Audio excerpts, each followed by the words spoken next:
there was this woman and her 5-year-old daughter that whenever they went to the playground, they would walk through the cemetery. And one day, the little girl saw a man driving a stake into the ground at the head of a tombstone and putting a wreath on it. She was curious about this. She asked her mother, why did that man put a wreath on that grave? And her mother said, well, he was wanting to remember somebody whom he loved, somebody who had died. And the little girl thought for a second, will someone do that for me when I die? The mother said, well, I'm sure that somebody will. And then the mother began to mentally brace herself for what she expected would be the next question. And they walked on for a little while. And the girl finally stopped and said, you know it won't be fair. All I'll get to see is the stick.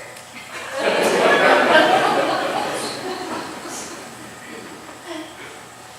doesn't have anything to do with the sermon. Except maybe perhaps that kind of change of perspective, which lots of stories, lots of jokes have.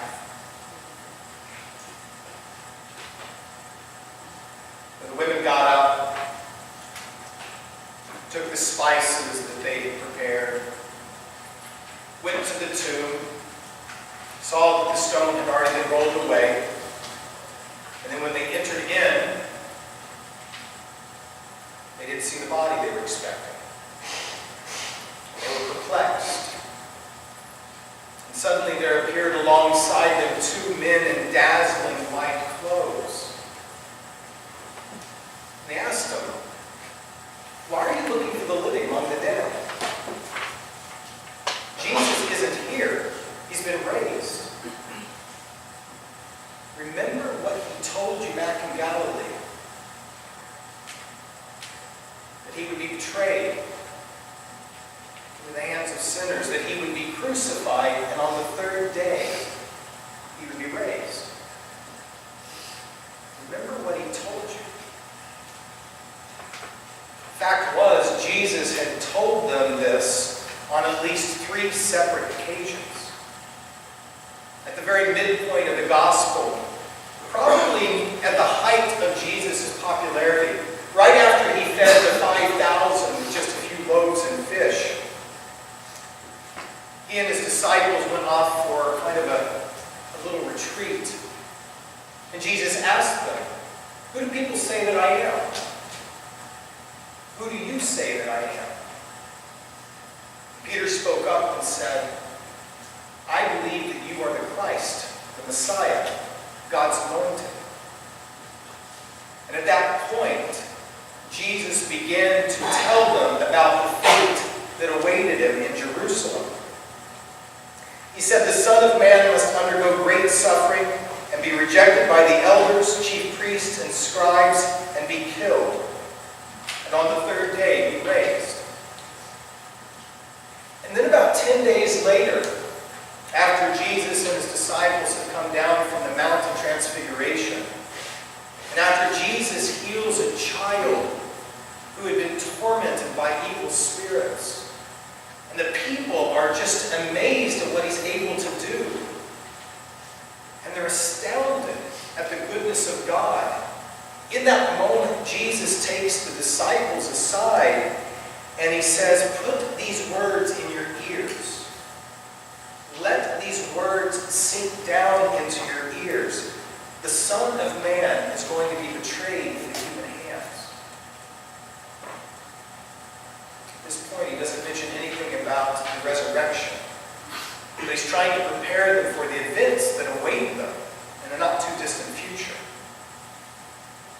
And then as they make their way to Jerusalem, to his last journey to Jerusalem, they're a few days away, and for a 3rd time, Jesus pulls the disciples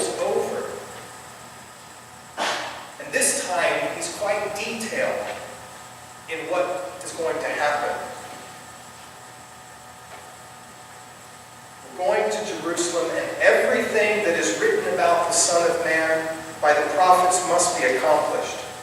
For he will be handed over to the Gentiles, and he will be mocked and insulted and spat upon. And after they have flogged him, they will kill him. And on the third day he will rise again. But then Luke lets us know something. They didn't understand anything that he had said. In fact, what he had said, the meaning and significance, Luke says, was hidden from them. So Jesus had planted these words in their ears. But they hadn't sprouted yet. Understanding hadn't dawned. These seeds about what was to happen to him were lying dormant. And the question is, what's going to cause them to sprout? And so again, a few days after the crucifixion, the women come to the tomb, expecting to find a body. Because apparently no one remembered Jesus' words even after the death that he had predicted had come about. No one on that dismal Saturday, as they were remembering the events of Good Friday, no one said, hey, you know what? He said this was going to happen. So, Joanna, the two Marys, and a number of unnamed women. Jesus' altar boy, really. Gathered up the spices, took them to the tomb, so that they could lovingly prepare his body for burial. And even when they walked in and saw an empty tomb, they didn't remember his words. The empty tomb needed an interpretation, and so God sent 2 angels down to provide that word of interpretation.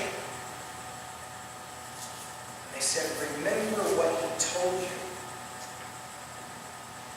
Suddenly, they remembered. In that moment, the words of Jesus began to sprout. Faith and hope and love began to grow. And they left the tomb. They went back and told the other 11 apostles, but they all thought it was nonsense. They thought it was just idle talk. Surprisingly, given his track record, Peter went to check things out.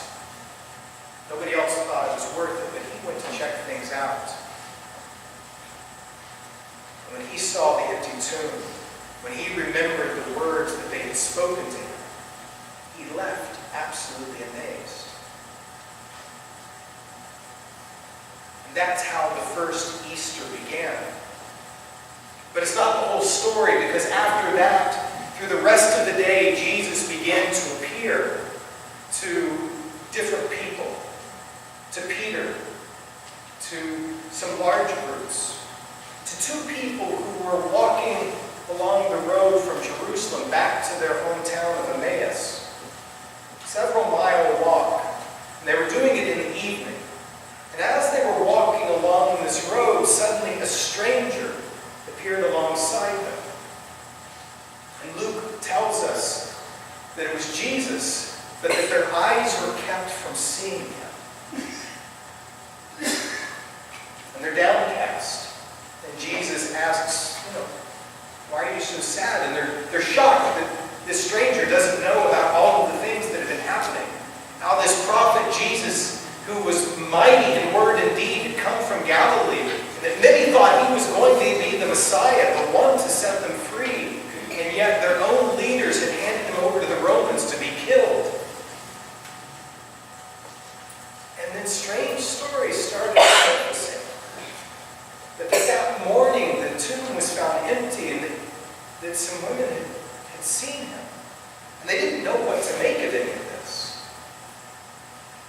And so as Jesus walked alongside them, he began to open up the Scriptures to them. And even as he explained how the Scriptures had foretold the death and the resurrection of God's Messiah, they didn't recognize him. But their hearts burned. So that when they got to Journey's End and they turned to go into their house, and Jesus looked like he was going to go on, they didn't want to let him go, and so they invited him in. And they gave him the honor of being the host at the meal.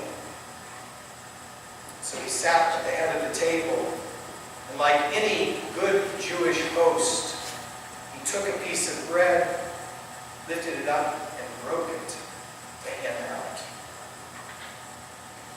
Then their eyes were opened. They finally recognized that it was him. And those seeds of faith, hope, and love began to grow even taller. And they were so excited that they, even though it was late at night, they ran all the way back to Jerusalem.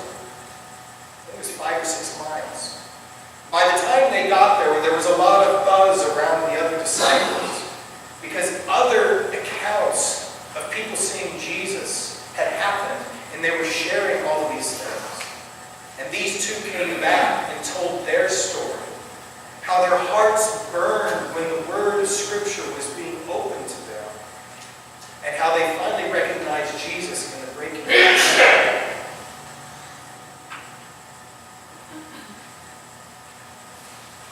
The words that Jesus spoke, they remembered.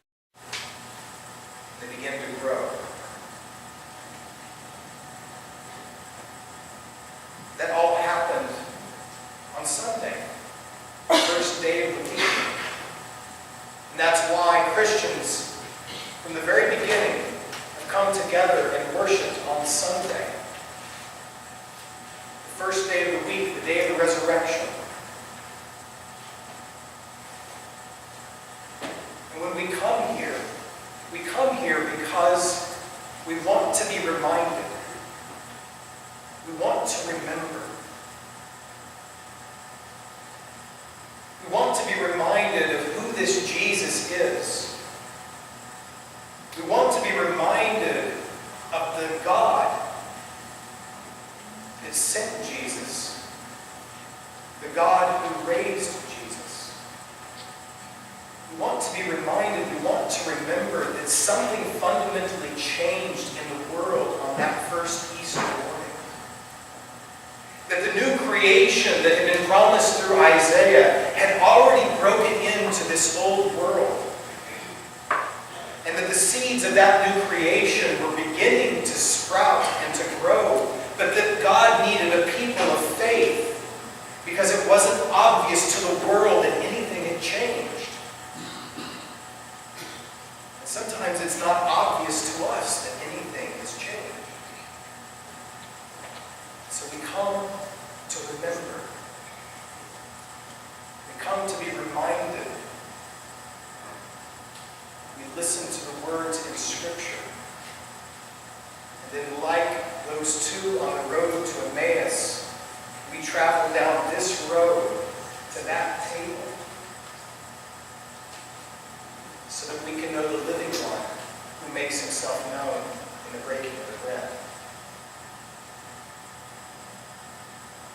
So today, as you listen to the words of Jesus, as you are reminded of his words, as you eat the bread, as you drink the wine,